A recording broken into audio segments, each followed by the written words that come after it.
பேசு தமிழா பேசினர்களுக்கு வணக்கம். ரோம் பற்றி எரிந்த பொழுது அதனுடைய மன்னன் நீரோ என்பவன் ஃபிடல் வாசித்துக் கொண்டிருந்தான் என்று நம்ம கேள்விப்பட்டிருப்போம். இதையே தான் நேற்று நடந்த சென்னையில் நடந்த சம்பவத்தோட கம்பேர் பண்ணி நம்முடைய முதல்வர் ஸ்டாலின் அவர்கள் என்ன செஞ்சுட்டு இருந்தாரு என்று கேட்கிறாங்க.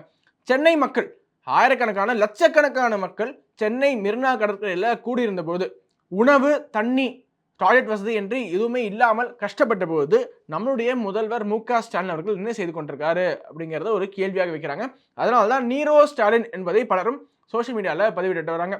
நேற்று என்ன நடந்துச்சு அப்படின்னு பார்த்தீங்கன்னா, சென்னை மெரினா கடற்கரையில் இந்தியன் ஏர்ஃபோர்ஸ் நடத்திய ஏர் ஷோ ரொம்ப பிரம்மாண்டமாக நடந்துச்சுன்னு சொன்னாங்க. அதாவது போயிட்டு வந்தவங்கலாம் ஏர் ஷோ சூப்பராக இருந்துச்சு, ஃபெனாமினல் நல்லா இருந்துச்சு அப்படின்னு சொல்லிட்டு இருந்த இந்த தருணத்தில் இன்னொரு ஃபீட்பேக்கும் வந்துச்சு. இந்த விஷுவல்ஸ் எல்லாம் பாருங்க.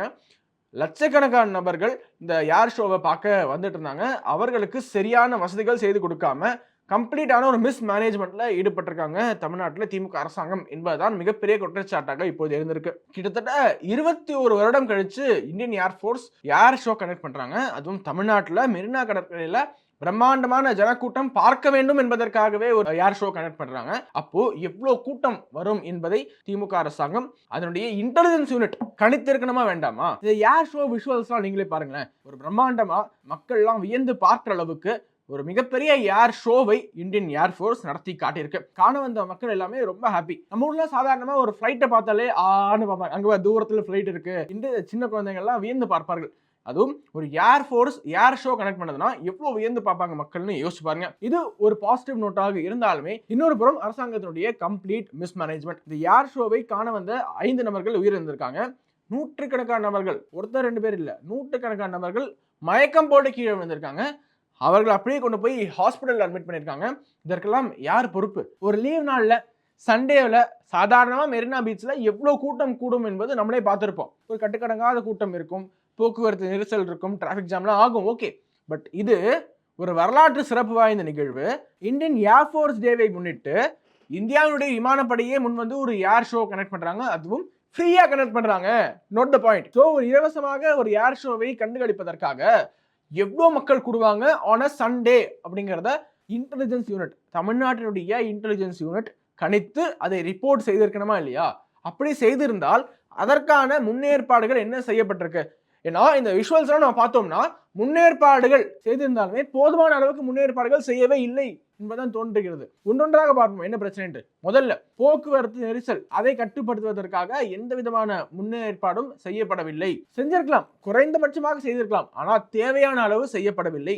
நிறைய இடத்துல மக்கள் எந்த பக்கம் போகணும், எப்படி போகணும் என்று தெரியாமல் குழம்பி போயிருக்காங்க. சரியாக மக்களை வழிநடத்துவதற்காக இப்படி போங்க அப்படி போங்க, டிராஃபிக்கை ரெகுலேட் பண்றதுக்காக போதுமான அளவு காவல்துறை அதிகாரிகள் ஆங்காங்கே டிப்ளாய் பண்ணியிருக்கணுமா இல்லையா? அதை செய்யவில்லை. ஒரு கம்ப்ளீட்டான மிஸ்மேனேஜ்மெண்ட். ஃபர்ஸ்ட் இந்த போக்குவரத்தை மேனேஜ் பண்றதுல ஏற்பட்டிருக்கா? அதோடு பார்க்கிங் ஃபெசிலிட்டிஸ். போக்குவரத்தோட பார்க்கிங் ஃபெசிலிட்டிஸ் அப்படிங்கிறது காம்ப்ளிமெண்டரியா வரும். எங்க பார்க்கிங் கொடுக்க போறீங்க? எவ்வளவு மக்கள் வரப்போறாங்க? அவர்கள் அவர்களுடைய வாகனங்களை பார்க் பண்றதுக்கான ஃபெசிலிட்டி எங்க கொடுக்கப்பட்டிருக்கு? நிறைய பேர் சொல்றாங்க ரோட்ல தான் கொடுக்கப்பட்டிருக்கு. அப்படி ரோட்ல பார்க்கிங் ஃபெசிலிட்டிஸ் கொடுத்தா டிராஃபிக் ஜாம் ஆகுமா ஆகாதா அப்படிங்கிற ஒரு கேள்வியா இருந்தாலும், இன்னொரு பக்கம் விஐபிகளுக்கு பக்கத்திலேயே மெரினா கடற்கரைக்கு பக்கத்திலேயே ஒரு ஸ்கூல் கிரவுண்ட்ல பார்க்கிங் கொடுக்கப்பட்டதாக சொல்றாங்க. ஸோ விஐபிகளுக்கு கடைசி வரைக்குமே ஒரு முன்னுரிமை கொடுத்து அவர்களுக்கு பார்க்கிங் ஃபெசிலிட்டிஸ் கொடுக்க தெரிந்த அரசாங்கத்திற்கு மக்களுக்கு எங்க பார்க்கிங் கொடுக்கணும் என்பதை சரியாக பிளான் செய்து, இப்போ அரசாங்கம் கேட்டா நிறைய ஸ்கூல் கிரவுண்ட்ஸ் கொடுப்பாங்க பார்க்கிங்க்கு, நிறைய பொது இடங்களுக்கு அவர்களுக்கு ஆக்சஸ் இருக்கும். அரசாங்கம் கேட்டு நிறைய பார்க்கிங் ஃபெசிலிட்டிஸ்க்கு தேவையான இடங்களை முடிவு செய்து தேர்வு செய்து அதை தயார் செய்து போக்குவரத்துக்கு இடைஞ்சல் இல்லாம அங்க போய் நீங்க பார்க் பண்ணுங்க மக்கள் என்று சொல்லியிருக்கணுமா இல்லையா? ஸோ போக்குவரத்துலயும் ஒரு ஃபெயிலியர், அகைன் பார்க்கிங் ஃபெசிலிட்டிஸ்லயும் ஒரு ஃபெயிலியர். நிறைய பேர் ட்விட்டர்ல போடுறாங்க கம்ப்ளீட் மிஸ், டிராஃபிக்கை கம்ப்ளீட் மிஸ் ஆக்கி வச்சிருக்காங்க. ஸ்டாம்பீட் லைக் சிச்சுவேஷன் அப்படிங்கிறாங்க. அதாவது கூட்ட நெரிசல்ல மிதிப்பட்டு சாவாங்களையா மக்கள், அது மாதிரி ஒரு சிச்சுவேஷன் உருவாக்குற அளவுக்கு அங்கு போக்குவரத்து ஃபெசிலிட்டிஸ் இருந்திருக்கு என்பதை ஒரு குற்றச்சாட்டாகவே நேரில் சென்ற மக்கள் வைக்கிறார்கள். நேரில் சென்ற மக்கள் ஏண்டா வந்தோம் அப்படின்னு ஃபீல் பண்ற அளவுக்கு ஏர்ஃபோர்ஸோட அந்த ஏர் ஷோ சூப்பரா இருந்துச்சு. ஆனா அந்த எக்ஸ்பீரியன்ஸ் இருக்கு இல்லையா, போயிட்டு ஒரு எக்ஸ்பீரியன்ஸ், ஏண்டா வந்தோம் இனிமே வரவே வேணாம்டாங்கிற அளவுக்கு ஒரு மனநிலைக்கு தள்ளிவிட்டார்கள். இதோடு பப்ளிக் டிரான்ஸ்போர்ட்டை பொறுத்த வரைக்கும் போதுமான எம்டிசி பஸ்ஸஸ் இல்ல, அதுவும் ட்ரெயின்ஸ் ஃப்ரீக்வெண்டா இல்ல. ட்ரெயினை பொறுத்த வரைக்கும் அகைன் இன்னும் நிறைய ஃப்ரீக்வெண்டா ட்ரெயின் ஏன் விடவில்லை என்பதை தென்னக ரயில்வே தெளிவுபடுத்த வேண்டும். அவர்களும் இதற்கு பொறுப்பு தான். ஸோ அவர்கள் ஒரு பக்கம் இருந்தாலுமே லோக்கல்ல பஸ்ஸஸ், மற்ற பப்ளிக் டிரான்ஸ்போர்ட் இதெல்லாமே ரொம்ப ஃப்ரீக்வெண்டா இருந்திருக்கணும். அதுவும் சரியாக இல்லை என்பதுதான் பொதுமக்களுடைய குற்றச்சாட்டாக இருக்கு. அடுத்ததாக உணவு மற்றும் தண்ணீர். உணவு மற்றும் தண்ணீர்ல சொதப்பின அளவுக்கு வேற எதுலையுமே சொதப்பலை என்றுதான் சொல்றாங்க. அதாவது இப்போ அவ்வளவு கொளுத்துற வெயில் என்று தெரியும். இந்த ஷோவை நைட் பண்ணல, மார்னிங் டைம்ல தான் பண்றாங்க, டே டைம்ல தான் பண்றாங்க. அப்படியே டே டைம்ல பண்ற பொழுது அங்கு போதுமான அளவுக்கு குடி தண்ணீர் ஃபெசிலிட்டிஸ் இருக்கணுமா இல்லையா? மக்கள் டீஹைட்ரேட் ஆகுறாங்க. அதுதான் இந்த மயக்கம் போட்டு விழுறதுக்கும் இந்த இறப்புக்கெல்லாம் மிக முக்கியமான காரணமாக இருக்கிறது. ஒன்று வெயில், ரெண்டாவது டீஹைட்ரேஷன். சரியாக தண்ணீர் கொடுக்கப்பட்டு அவர்கள் சரியாக பராமரித்திருந்தால், அவருடைய உடல்நலம் பேணி காக்கப்பட்டிருந்தால் இவ்வளோ உயிரிழப்புகள், இவ்வளோ மருத்துவமனையில் அனுமதி, மயக்கம் என்று பல அசம்பாவிதங்களை தவிர்த்திருக்கலாம். அதுவும் பார்க்கிங் பார்த்தீங்கன்னா 4-5 கிலோமீட்டர் தள்ளி இருக்கு அப்படிங்கிறாங்க. ஸோ 4-5 கிலோமீட்டர் தள்ளி நடந்து வந்து அந்த உச்சி வெயில்ல தண்ணீர் இல்லாம, உணவு இல்லாம, குறிப்பாக டாய்லெட் ஃபெசிலிட்டிஸ் இல்லாம எவ்வளோ மக்கள் கஷ்டப்பட்டிருப்பாங்க என்று யோசிச்சு பாருங்க. அவங்களோட ஷூஸ்ல, அவங்களுடைய இடத்துல உங்களை வச்சு பாருங்க. நீங்க குடும்பத்தோட போறீங்க, அங்க 4-5 கிலோமீட்டர் கொளுத்துற வெயில்ல நடந்து போறீங்க, தண்ணீர் இல்ல, உணவு இல்ல, டாய்லெட் ஃபெசிலிட்டிஸ் இல்ல, கையில கை குழந்தையோட இல்ல முதியோர்களோட போறீங்கன்னா உங்களுக்கு எப்படி இருக்கும்? அந்த சிச்சுவேஷன்ல உங்களை வச்சு பாருங்க. அப்பதான் நேற்று சென்னை மக்கள் எவ்வளவு கஷ்டப்பட்டிருப்பாங்க என்பது புரிய வரும். உடனே நம்ம திமுக காரங்க என்ன சொல்ல ஆரம்பிச்சிட்டாங்கன்னா, இப்போது 15 லட்சம் பேர் வருவாங்க நம்ம எக்ஸ்பெக்ட் பண்ணவே இல்லையாப்பா. ஃபார் யுவர் கைண்ட் இன்ஃபர்மேஷன், ரொம்ப நாளைக்கு முன்னாடியே இந்திய விமானப்படையிலிருந்து நாங்க லிம்கா புக் ஆஃப் வேர்ல்ட் ரெக்கார்டுக்கு தகவல் கொடுத்துட்டோம். நாங்க ஒரு வேர்ல்ட் ரெக்கார்ட் பண்ண போறோம். 15 லட்சம் மக்கள் நாங்க எக்ஸ்பெக்ட் பண்றோம் சென்னை மெரினா கடற்கரையில என்பதை பொதுவெளியில பிரஸ் மீட்லயே சொல்லியிருக்காங்க. ஏர் சாகசம் ஒரு ஏர் டிஸ்பிளே காமிக்க போறது. நாங்க ஒரு சாதனை செய்ய போறோம். லிம்கா புக் ஆஃப் ரெக்கார்ட்ஸ்ல இது நாங்க பதிவு செய்ய போறோம். அதுக்கு ரிக்வெஸ்ட் அனுப்பிச்சிருக்கோம். நாங்க எக்ஸ்பெக்ட் பண்றது 15 லட்சம் மக்கள். அப்போ பொதுவெளியில பிரஸ் மீட்லயே 15 லட்சம் மக்கள் வருவாங்க என்று ஏர்ஃபோர்ஸ் சொல்லியிருந்தால் இன்டர்னலா எவ்வளவு இன்ஃபர்மேஷன் அவங்க பாஸ் பண்ணியிருப்பாங்க. ஸோ ஏர்ஃபோர்ஸ் சொன்ன பிறகும், தகவல் கிடைத்த பிறகும் இப்போ எங்களுக்கு தெரியவே தெரியாது, இவ்வளவு லட்சக்கணக்கான நபர்கள் கூடுவாங்கன்னு தெரியவே தெரியாதுப்பா என்று நீங்க சொன்னீங்கன்னா யாரை ஏமாத்துவதற்கான வேலையை நீங்க செய்யறீங்க? இத்தனைக்கும் திமுக காரங்க முட்டு கொடுக்குறவங்க பேர்ல சோசியல் மீடியால முட்டாள்தனமா பேசிட்டு இருப்பாங்க இல்லையா? நிறைய பேர் என்ன எழுத ஆரம்பிச்சிட்டாங்க, வீட்டிலேருந்து கிளம்பக்கூடிய மக்கள் அவர்களுக்கு தேவையான தண்ணீர், உணவு என்பதை அவங்க தானே கொண்டு வரணும். அரசாங்கத்துக்கிட்ட போய் நீங்க தண்ணி கொடுக்கல, நீங்க உணவு கொடுக்கலன்னு சொல்லுவீங்க என்று கேட்டால், இதை விட இப்போ தண்ணி ஓகே, உணவு ஓகே, கழிப்பறை வசதி, டாய்லெட் ஃபெசிலிட்டிஸ் அதையுமா வீட்டிலேருந்து தூக்கிட்டு வர முடியும்? இதெல்லாம் அரசாங்கத்தினுடைய ஃபெயிலியரை மறைப்பதற்காக சோஷியல் மீடியாவில் ஒரு கூலிப்படையை ஹையர் பண்ணி வச்சுக்கிட்டு, ஐடிவிங்க வச்சுக்கிட்டு கம்ப்ளைண்ட் ரைஸ் பண்றவங்க எல்லாத்தையுமே போய், அதுவும் நேரில் சென்று அனுபவித்து கஷ்டப்பட்டு திரும்பி வந்தவங்கள்ட்ட போய், ஐயோ நீங்க சொல்ற தப்பு, அரசாங்கத்தோட ஃபெயிலியர் கிடையாது, உன்னோட தப்பு தான் என்று சொன்னா அவங்களுக்கு எப்படி இருக்கும்? மக்கள்லாம் பாத்தீங்கன்னா அந்த கூட்ட நெரிசல்ல எந்த பக்கம் போறது, எந்த பக்கம் யார் ஷோ என்று எதுவுமே தெரியாம, எங்க உட்காருறதுன்னு தெரியாம, உட்கார இடம் கிடைக்காம சைட்ல எங்கெங்கயும் ஏறி நின்று பார்க்கறது. அதுவும் காவல்துறை அதிகாரிகள் அவங்களுடைய போட்டோஸ்லாம் பாருங்க, எங்க ஏறி நிக்கிறாங்கன்ட்டு. இன்னும் ஒரு சில நபர்கள் ஆபத்து அறியாம எங்கேயோ ஏற முயற்சி செய்யறாங்க, அப்படியே குப்பரடிச்சு கீழே விழுறாங்க. இந்த விஷுவல்ஸ்லாம் பார்க்கும் போதே பதபதைக்க வைக்கிறது மனசை. எப்படியாவது கொஞ்சம் ரிலீஃப் கிடைச்சிடாதா இந்த கூட்ட நெரிசல்ல இருந்து, கொஞ்சமாச்சும் நமக்கு ரிலீஃப் கிடைச்சிடாதான்னு ரொம்ப ட்ரை பண்ணியிருக்காங்க எல்லா மக்களுமே. ஒருத்தர் 2 பேர் கிடையாது, அங்க இருக்கிற எல்லாருக்குமே இந்த கூட்ட நெரிசல்ல இருந்து தப்பிக்கணும். எப்படியாவது தண்ணி கிடைச்சா போறோம், எப்படியாவது உணவு கிடைச்சா போறோம், அட்லீஸ்ட் கழிப்பறை எங்க இருக்குன்னு தெரியல, அங்க போனா போறோம், எதுவுமே வேணாம் திரும்பி வீட்டுக்கு போனா போறோங்கிற அளவுக்கு அந்த மக்கள் மாறி இருக்கிறாங்க. உள்ளூர்ல இருந்து வந்த மக்களுக்காவது கொஞ்சமாவது திசை தெரியும், திக்கு தெரியும், எப்படியாவது தட்டு மாதிரி வீட்டுக்கு போய் சேர்ந்துருவாங்க. ஆனா வெளியூர்ல இருந்து வந்த மக்களுடைய நிலைமை யோசிச்சு பாருங்க, எந்த பக்கம் போறது, என்ன ஏது எதுவுமே தெரியாம பரிதவிச்சு போய் நின்றுப்பாங்க. இப்ப அப்படியே கட் பண்ணுங்க, நம்மளுடைய முதல்வர் அவர்கள் நீரோ ஸ்டாலின் என்று சோசியல் மீடியா ட்ரெண்ட் பண்றாங்க இல்லையா, அவர்களுடைய கூட்டின்படி இவரு அவருடைய குடும்பத்தோட ஜாலியா கூலிங் கிளாஸ் போட்டுக்கிட்டு வான வேடிக்கைய யாரு ஷோவை அப்படியே நான் பார்த்துக்கிட்டு இருக்காரு. இதனாலதான் மீண்டும் மீண்டும் சொல்றோம், திமுக ஆட்சி என்றால் கவர்னன்ஸ் ஃபெயிலியர், கம்ப்ளீட் மிஸ்மேனேஜ்மெண்ட், நிர்வாக சீர்கேடு, என்ன வேணா வார்த்தையை போட்டுருக்கோங்க. எல்லா வார்த்தைக்குமே தகுதியான ஒரு அரசாங்கம் இருக்குமே, ஆனால் அது திமுக அரசாங்கம். இது ஒரு முறை கிடையாதுங்க, தொடர்ச்சியாக மீண்டும் மீண்டும் மீண்டும் மீண்டும் திமுக அரசாங்கம் இது போன்ற நிகழ்வுகளை கையாள்வதில் தோல்வி கண்டிருக்கு. ஏஆர் ரஹ்மான் கான்செர்ட் உங்களுக்கு ஞாபகம் இருக்கும்னு நினைக்கிறேன், இங்க பனையூர்ல நடந்துச்சு சென்னையில. அகைன் அங்க ஒரு கம்ப்ளீட்டான மெஸ், டிராபிக், பயங்கரமான டிராபிக், போக்குவரத்தை கட்டுப்படுத்த தவறிய திமுக அரசு என்று அப்போதே குற்றம் சாட்டினார்கள். இத்தனைக்கும் அது அந்த கான்சர்ட் அப்படிங்கிறது பெய்டு கான்சர்ட். நீங்க வந்து டிக்கெட் வாங்கி காசு கொடுத்து போய் பார்க்குற கான்சர்ட். அதுவே உங்களுக்கு போறதுக்கு ஒரு 3 மணி நேரம் 4 மணி நேரம், திரும்பி வர்றதுக்கு ஒரு 3 மணி 4 மணி நேரம், அங்க உள்ளேயே செல்ல விடாமல் ஒரு கூட்டம் தடுத்தது சரியான பிளானிங் இல்ல அப்படின்னு சொன்னாங்க. ஸோ காசு கொடுத்து போற கான்சர்ட்டுக்கே அந்த நிலைமைன்னா, அப்போ ஃப்ரீயா காசு கொடுக்காம யார் ஷோவை பார்க்க வந்த மக்களை எப்படி ட்ரீட் பண்ணுவாங்க இவங்க? கொஞ்சம் யோசிச்சு பாருங்க. இதை அரசியலாக்கணுமான்னு கேட்டா மீண்டும் மீண்டும் இந்த திமுக அரசாங்கம் ஃபெயிலியர் மேல ஃபெயிலியர். இந்த மாதிரி போக்குவரத்து நெரிசல்களை கட்டுப்படுத்த தவறிய திமுக அரசாங்கம் மீண்டும் மீண்டும் மக்களை அலக்கழிக்கக்கூடிய ஒரு அரசாங்கத்தை விமர்சிக்காம என்ன செய்யறது? மதியம் ஒரு 11 to 1 இந்த ஏர் ஷோ முடிஞ்சிருச்சு.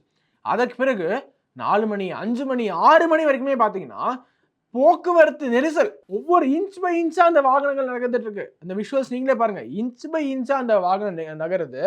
அந்த அளவுக்கு தான் ஒரு டிராபிக் மேனேஜ்மெண்ட் என்பது இருந்திருக்கு. இதற்கிடையில ஆம்புலன்ஸ் போய் மாட்டிக்கிச்சு வச்சுக்கோங்க. ஆம்புலன்ஸால இப்படி எப்படி நவர முடியாது. கம்ப்ளீட்டா லாக் ஆயிருப்பாங்க ஆம்புலன்ஸ் கூட. At the end of the day இந்திய விமானப்படையினுடைய சாகசத்தை பாராட்ட வேண்டிய பொதுமக்கள் அவங்க மனசுல எந்த விதமான எண்ணத்தை நீங்க விதைச்சிருக்கீங்க? மீண்டும் இது மாதிரி ஒரு ஏர் ஷோ என்றால் சென்னையில மக்கள் கூடுவாங்களா? தமிழ்நாட்டுல எந்த பகுதியாவது கூடுவாங்களா? இந்த ஒரு நிகழ்வு கண் முன்னாடி வந்துட்டு போகுமா இல்லையா?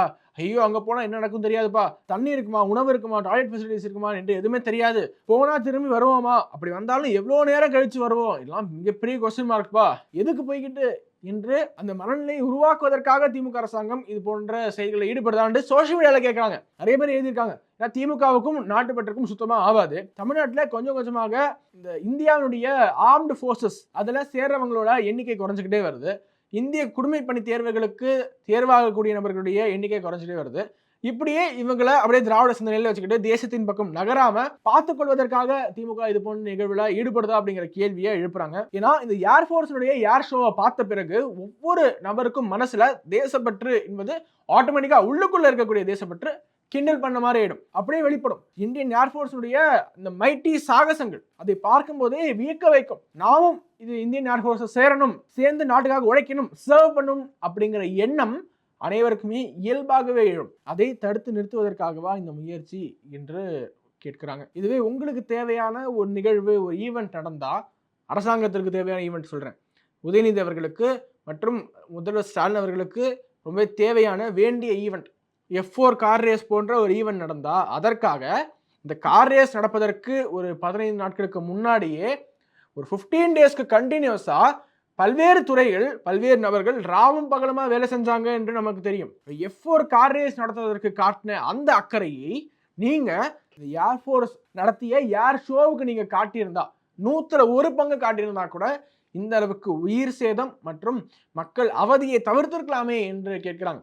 F4 கார் ரேஸ்க்கு எவ்வளவு பந்தா, எவ்வளவு அளப்பறை கவர்மெண்ட் செலவு செய்தது.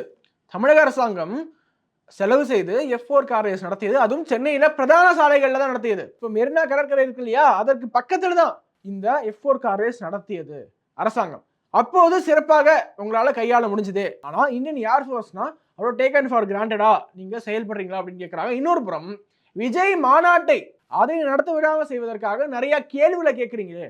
20க்கும் மேற்பட்ட கேள்விகளை கேட்டு எவ்வளவு பேர் வருவா, அவங்களுக்கு என்ன ஃபெசிலிட்டி செய்து தர போறீங்க, என்ன பேச போறீங்க, 1008 கேள்விகளை கேட்டு மாநாட்டை தள்ளி போட செய்யக்கூடிய நீங்கள் அதுல காட்டக்கூடிய அக்கறையை அகைன் 100% பங்கு இந்த சென்னை நிகழ்வுல மெரினா கடற்கரையில் நடந்த ஏர் ஷோவுக்கு காட்டியிருந்தால் இதை நம்ம தவிர்த்து இருக்கலாம். உங்களுடைய பிரியாரிட்டி என்ன?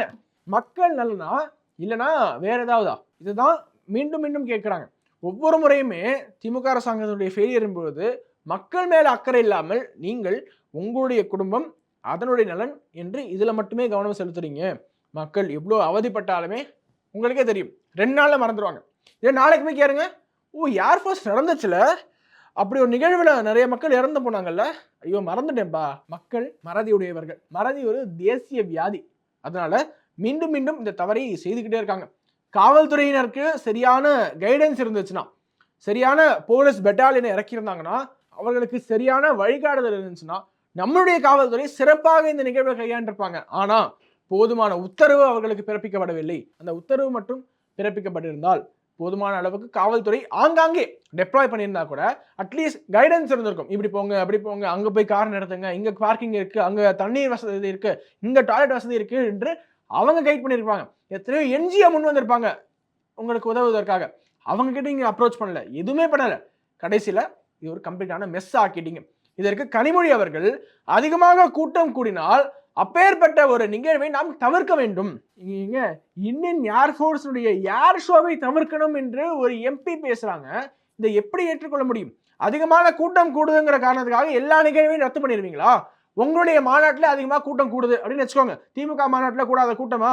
நீங்க எப்படி கூட்டம் கூட்டு வரீங்கன்னு எல்லாருக்கும் தெரியும். பட் அந்த கூட்டத்தெல்லாம் தவிர்த்துருவீங்களா என்று கனிமொழி அவர்களை பார்த்து யாராவது கேட்கணும். கேட்கல. ஆனா மாறாக மக்கள் அப்படியே இதை கடந்து சென்று கொண்டிருக்காங்க. மா சுப்பிரமணியன் அவர்கள் இல்ல நாங்க நிறைய ஏற்பாடு பண்ணதான் செஞ்சோம், ஏற்பாடு பண்ணோம் அப்படின்னு முட்டு கொடுக்குறாரு.